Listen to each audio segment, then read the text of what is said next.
No mundo envernizado da elite paulistana, poder não era só dinheiro, era medo. E ninguém manejava esse medo como Helena Sampaio, esposa do implacável magnata da construção civil, Eduardo Sampaio. No restaurante Aurora Paulista, nos Jardins, ela reinava sem coroa. Um aceno seu derrubava carreiras. Um olhar torto arruinava meses de trabalho. Cozinheiros, sommeliers, maîtres e clientes andavam em ovos quando o sedã blindado preto encostava na calçada. Helena não entrava, surgia. Alta, magérrima, sempre em tons neutros que valiam mais que um carro popular, movia-se com elegância gelada. O rosto parecia esculpido a laser, e os olhos, de um cinza de céu depois da chuva, não perdoavam nada. Sua crueldade era silenciosa, cirúrgica, devastadora. Já fizeram um sommelier quase chorar ao dizer que ele deixara um Borgonha respirar tempo demais, matando sua alma delicada. Já exigira a demissão de uma hostess por usar um batom que considerou vulgar. Foi nessa arena que entrou Luísa Carvalho. 23 anos, estudante bolsista de artes visuais na ECA, mãos acostumadas a carvão e aquarela, não a luvas de serviço. Pegara o emprego por um motivo simples. As gorjetas pagavam os boletos, a tinta e, quem sabe, um dia, um cantinho de ateliê. Durante o treinamento, o gerente Nogueira falou 10 minutos sobre o cardápio e 40 sobre Helena. Você não fala a menos que ela fale com você. Você antecipa, não supõe. O copo d'água nunca deve estar vazio, mas também não pode suar na toalha. É senhora Sampaio, entendeu? Ela é só uma cliente, certo? Nogueira parou de andar e a olhou como se ela tivesse sugerido ketchup na burrata. Não é uma cliente, é a cliente, a bússola que mantém este lugar em pé.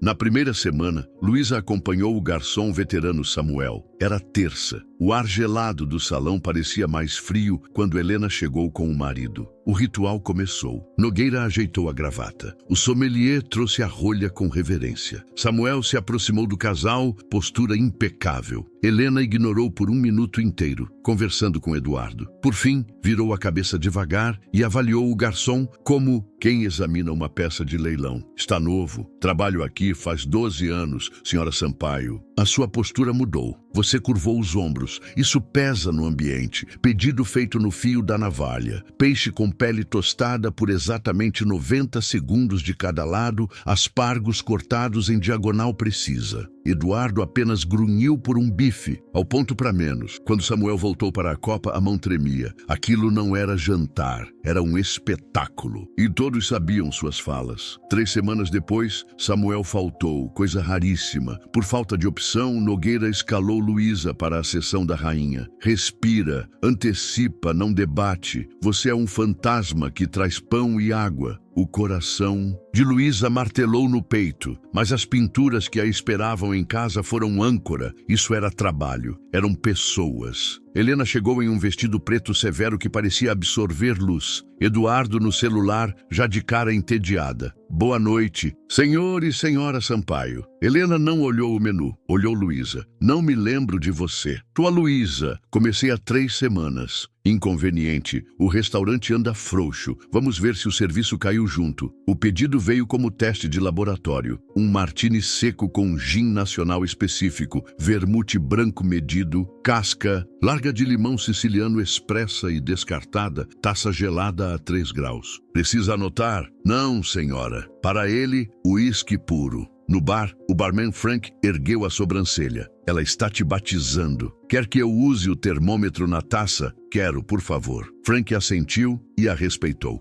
De volta à mesa, copos pousados com firmeza. Helena tomou um gole e levantou o queixo. A luz deste ponto está diferente, mais dura, me deixa com sombra no rosto. Era o mesmo dimmer do restaurante inteiro. Outro teste sem solução. Vou ajustar. Luísa acendeu a vela pequena, moveu a flor no centro da mesa um dedo para a esquerda e fez a pétala branca refletir o fogo, devolvendo luz morna ao rosto da cliente. O traço duro na maçã do rosto suavizou. Assim Assim fica melhor, Helena examinou. O efeito em silêncio. Não esperava desculpas, esperava fracasso. Recebeu uma solução elegante, adequado. A caça tinha ganhado forma e Helena não perdoava quem não tremia. Vieram as visitas semanais, às vezes em sequência, e sempre na sessão de Luísa. Nogueira achou que era prestígio. Luísa sabia que era mira. Uma sopa fria, um grau acima, rendeu o retorno à cozinha e bronca em cima de termômetro perfeito. A procedência do azeite virou quiz de ego. Luísa voltava com um elogio inventado ao paladar da senhora, desfazendo o atrito sem arranhar a vaidade. Os ataques ganharam tom pessoal. Esse broche de pássaro no seu uniforme distrai. É frívolo, não combina com a casa. O broche fora presente da mãe. Doeu tirar. Como preferir? A obediência impecável irritou mais do que um chilique. O quase estopim veio num sábado lotado. Helena trouxe 2 socialites e encenou seu show. Mandou o vinho de volta 3 vezes, reclamou do barulho distante e então fez sinal. Moça, meu brinco caiu. Van Cleef, uma peça valiosa. Deve ter escorregado para baixo da mesa. Procure. Luísa abaixou. O carpete estava limpo e o brinco estava nas orelhas da senhora. Os 2. Era humilhação para a plateia. Com prazer, mas notei que a senhora ainda está com o par. Se eu me ajoelhar agora, pode parecer que a senhora está distraída. Acho que a senhora não gostaria que suas amigas entendessem errado. Disse baixo, como quem protege. Helena congelou por um instante, tocou na própria orelha e fingiu surpresa. Mas tem razão. Que tolice a minha. Obrigada pela descrição. Luísa saiu com as pernas moles. Vencera a batalha. A guerra, sabia, ficaria mais perigosa. 2 semanas sem Helena pareceram trégua. A cozinha respirou. Nogueira elogiou a fineza de Luísa, embora a olhasse como uma granada sem pino. Luísa não relaxou. Silêncio de predador não é paz. Usou o intervalo para ouvir. O universo de Helena se revelou por frestas. Uma conversa sussurrada sobre um negócio de Eduardo que dera errado. Um cumprimento gelado de um rival sem reverência. Um telefonema no hall com a voz de Helena não em comando, mas em súplica. Eduardo, você não pode. Não depois do que eu fiz por você. A imagem da rainha invencível fez água. Talvez sempre tivesse sido a guardiã do poder do marido, não o poder em si. Samuel, no estoque de vinhos, trouxe memória. Eles não eram assim. Quando chegaram aqui faz uns 15 anos, ele era o espalhafatoso de dinheiro novo. Ela era tímida, fuçava o guardanapo, parecia deslocada. Depois da aprovação da Torre Atlântica, ela mudou, ficou dura, virou essa versão dela. A palavra Torre Atlântica acendeu uma lâmpada. O prédio de vidro e aço erguido, onde antes havia uma rua cheia de comércios miúdos e apartamentos antigos. Ali ficava uma livraria de bairro, onde o pai de Luísa levava LPs para ouvir nos sábados e comprava edições baratinhas de clássicos. O quarteirão foi empurrado por abaixo com uma oferta indecente. O estresse daquele processo, diziam, encurtou a vida do pai. A partir dali, não era só emprego, era justiça. Naquela noite, em vez de desenhar, Luísa varreu a internet. Recorte antigo aqui, processo ali, viu fotos de protestos, os nomes das empresas de fachada que compraram imóveis antes. Do anúncio, ocultando o envolvimento de Eduardo. Mas buscava Helena. Quis saber de quem ela fora antes de Sampaio. Descobriu o sobrenome de solteira num programa de gala antigo. Helena Ferraz. Pesquisou, quase nada, até achar uma nota digitalizada de jornal do interior. Testemunha em caso de propina recua. A peça era sobre uma investigação contra um funcionário da prefeitura por venda de alvarás. A testemunha-chave era uma jovem contadora da construtora, Helena Ferraz. Primeiro, tinha dado declarações comprometedoras ao Ministério Público. Na véspera do depoimento, voltou atrás. Sem ela, o caso ruiu. Meses depois, a construtora conseguiu as licenças. E a jovem casou com o desenvolvedor que subiu graças àquele aval,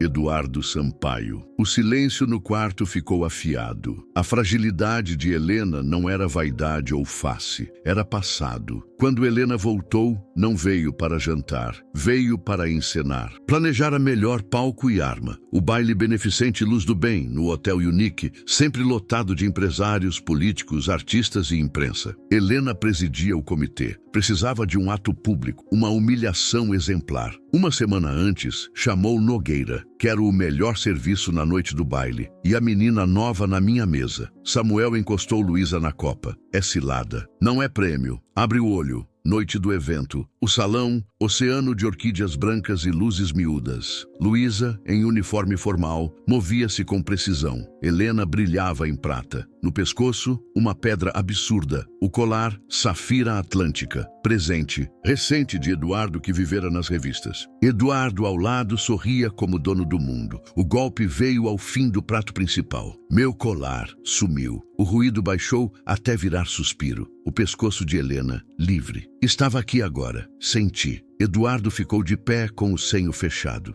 Tem certeza? É claro. Ela virou os olhos para Luísa, que segurava pratos. Você encostou na minha cadeira. Luísa não encostara em nada. Senhora Sampaio, eu garanto, não minta para mim. Você era a única perto. Nogueira. O gerente pálido já vinha vindo. Esta garçonete, eu acredito que tenha roubado meu colar. Quero que revistam, chamem a polícia. A acusação pesou no ar. Os fotógrafos farejaram escândalo e avançaram discretos. Nogueira olhou para Luísa como quem pede que ela confesse para encerrar o circo. Eduardo a fulminava. Luísa descansou os pratos no aparador, endireitou as costas e respirou como antes de traçar a primeira linha no papel. Não olhou para Helena. Olhou para Eduardo. Senhor Sampaio, o senhor lembra de uma livraria chamada Página e Lampião? A expressão dele vacilou por um segundo. Não sei do que você está falando. Estamos tratando de um roubo caro. Ficava numa quadra comprada 16 anos atrás para a Torre Atlântica. Era do meu pai, Daniel. O senhor e suas empresas ocultas tiraram famílias e pequenos negócios de lá.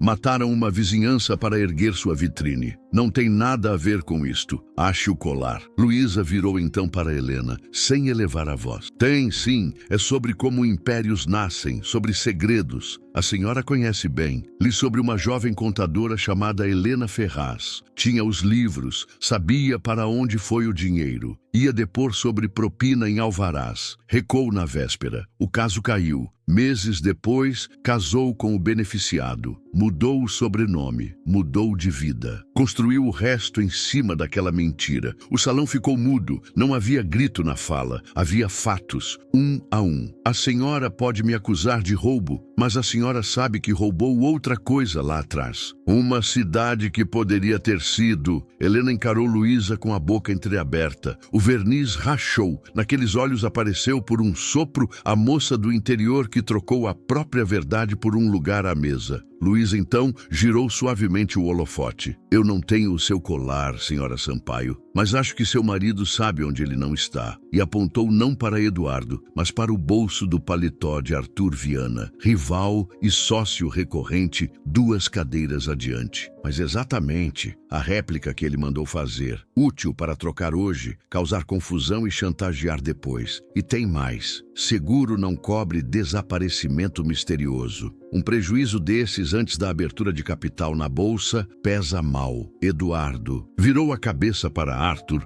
como quem leva tapa. O rosto do rival oscilou entre choque e raiva de ter sido delatado. O salão, que já prendia o fôlego, virou plateia de queda de braço. No vórtice, Luísa voltou a Helena. Só me falta uma. Pergunta, senhora Sampaio. Onde a senhora escondeu o verdadeiro? A mão de Helena voou sozinha ao fecho secreto no decote. O reflexo a entregou. O colar estava ali o tempo todo. O susto, o desespero, a acusação eram encenação. Um flash disparou. A imagem da queda ficou impressa. O resto veio rápido. Eduardo calculou a frio. Olhou a esposa não como parceira, mas como passivo. Balançou a cabeça num não quase imperceptível e saiu, sem palavra. Arthur tomou o vinho como quem aplaude incêndio. Helena ficou plantada sob as luzes. O medo que cultivara há anos virou pena e desprezo. Ela já não era rainha. Virou piada cruel. Tentou destruir uma garçonete e destruiu a si mesma.